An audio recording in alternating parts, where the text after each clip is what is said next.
दिसंबर 2012 की वह रात जब ठंडी हवाओं के बीच देश की राजधानी नई दिल्ली अपनी सामान्य रफ्तार से आगे बढ़ रही थी। सड़कों पर चलती गाड़ियां, बस स्टॉप पर खड़े लोग, बंद होती दुकानें और घर लौटते कर्मचारी, सब कुछ रोज जैसा ही था। लेकिन इसी सामान्यता के भीतर एक ऐसी घटना घटने वाली थी जो आने वाले वर्षों तक भारत की सामाजिक चेतना, कानून व्यवस्था और नैतिक सोच को झकझोर कर रख देगी। यह घटना सिर्फ एक अपराध नहीं थी, बल्कि यह उस समाज पर एक गहरा प्रश्न चिन्ह थी जो खुद को आधुनिक और सुरक्षित मानता था। यह कहानी है एक 23 वर्षीय युवती की, जिसे पूरा देश आज निर्भया के नाम से जानता है। निर्भया कोई असाधारण लड़की नहीं थी। वह एक सामान्य मध्यम वर्गीय परिवार से आती थी, पढ़ाई कर रही थी और अपने भविष्य को लेकर सपने देख रही थी। वह उन लाखों भारतीय लड़कियों की तरह थी जो हर दिन घर से बाहर निकलती है, पढ़ाई करती है, काम करती है और यह मानकर चलती है कि वे सुरक्षित हैं। 16 दिसंबर 2012 की शाम वह अपने एक पुरुष मित्र के साथ दक्षिण दिल्ली के एक सिनेमा हॉल में फिल्म देखने गई थी। यह एक साधारण शाम थी जिसमें किसी खतरे की कोई आहट नहीं थी। फिल्म खत्म होने के बाद दोनों ने घर लौटने का फैसला किया। रात लगभग 8:30 बजे का समय था। ठंड बढ़ चुकी थी और उन्होंने सोचा कि प्राइवेट बस से जाना सबसे आसान रहेगा। दिल्ली जैसे शहर में यह कोई असामान्य निर्णय नहीं था, लेकिन यही फैसला उनकी जिंदगी का सबसे भयावह मोड़ बन गया। जब वे बस में चढ़े तो अंदर कुछ युवक पहले से मौजूद थे। शुरुआत में माहौल सामान्य लगा, लेकिन कुछ ही मिनटों में स्थिति बदलने लगी। बस के अंदर मौजूद युवकों का व्यवहार असहज था। उनके हाव भाव, हंसी और बोलने के तरीके में एक अजीब सी आक्रामकता थी। निर्भया और उसका मित्र यह समझने की कोशिश ही कर रहे थे कि अचानक बस चालक ने बस को मुख्य सड़क से हटाकर एक सुनसान रास्ते पर मोड़ दिया। वही क्षण था जब हालात पूरी तरह नियंत्रण से बाहर हो गए। उस अंधेरी सड़क पर जहां कोई मदद नहीं थी,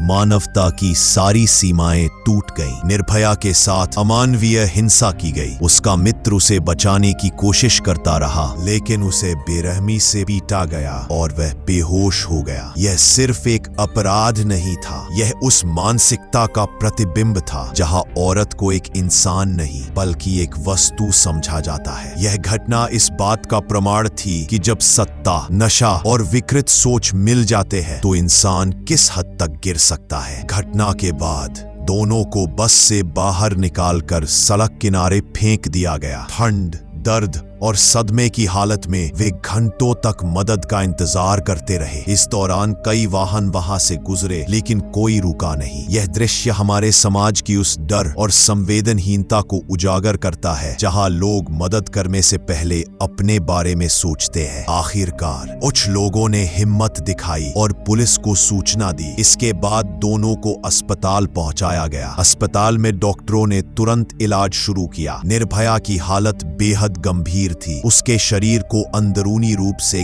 गहरी चोटें पहुंची थी। दिल्ली के बड़े अस्पतालों में विशेषज्ञ डॉक्टरों की टीमें बनाई गईं। पूरे देश की निगाहें उस पर टिकी थी। मीडिया हर पल की खबर दिखा रहा था। लोग दुआ कर रहे थे कि वह बच जाए। बाद में उसे बेहतर इलाज के लिए सिंगापुर ले जाया गया, लेकिन तमाम कोशिशों के बावजूद 29 दिसंबर 2012 को उसकी मृत्यु हो गई। निर्भया की मौत की खबर ने पूरे भारत को झकझोर दिया। ये सिर्फ एक लड़की की मौत नहीं थी, बल्कि यह उस डर, गुस्से और पीड़ा का विस्फोट था जो वर्षों से महिलाओं के मन में दबा हुआ था। लोग सड़कों पर उतर आए।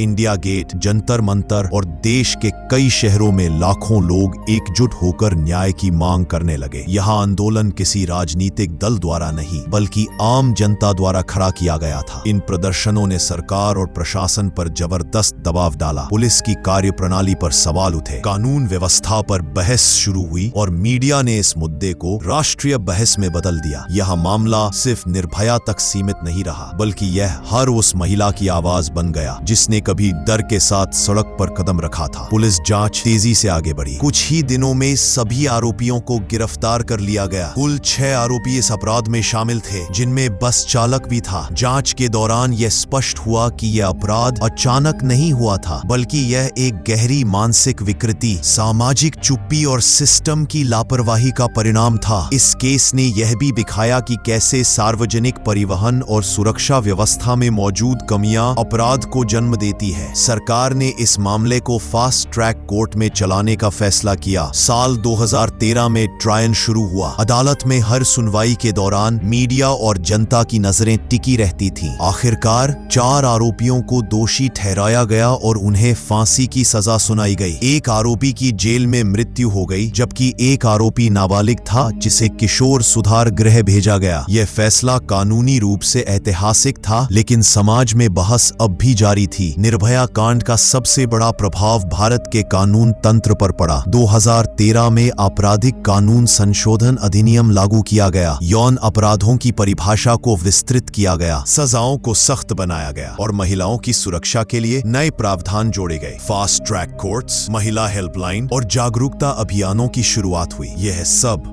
उसी दर्दनाक घटना की प्रतिक्रिया थी। लंबी कानूनी प्रक्रिया और कई अपीलों के बाद 20 मार्च 2020 को चारों दोषियों को तिहाड़ जेल में फांसी दी गई। कानूनी रूप से यह केस समाप्त हो गया, लेकिन सामाजिक स्तर पर यह सवाल आज भी जीवित है। क्या न्याय सिर्फ सजा देने से पूरा हो जाता है? क्या इससे समाज सच में बदलता है? निर्भया कांड हमें यह सिखाता है कि कानून कितना भी सख्त क्यों ना हो, अगर समाज की सोच नहीं बदलेगी तो अपराध रुकेंगे नहीं। महिलाओं की सुरक्षा सिर्फ सरकार या पुलिस की जिम्मेदारी नहीं है, ये हर नागरिक की नैतिक जिम्मेदारी है कि वह सम्मान, संवेदनशीलता और इंसानियत को अपनाए। आज निर्भया का नाम सिर्फ एक पीड़िता के रूप में नहीं लिया जाता, वह एक प्रतीक बन चुकी है संघर्ष का, बदलाव का और उस आवाज का जिसने पूरे देश को आईना दिखाया। यह कहानी हमें याद दिलाती है कि असली न्याय तभी होगा जब ऐसी घटनाएं दोहराई न जाए। यह डॉक्यूमेंट्री हमें एक सवाल के साथ छोड़ती है, क्या हम सच में एक सुरक्षित समाज बना पाए हैं या फिर हम हर बार किसी बड़ी त्रासदी के बाद ही जागते हैं? निर्भया की याद हमें यही सिखाती है कि बदलाव की शुरुआत हमें खुद से करनी होगी।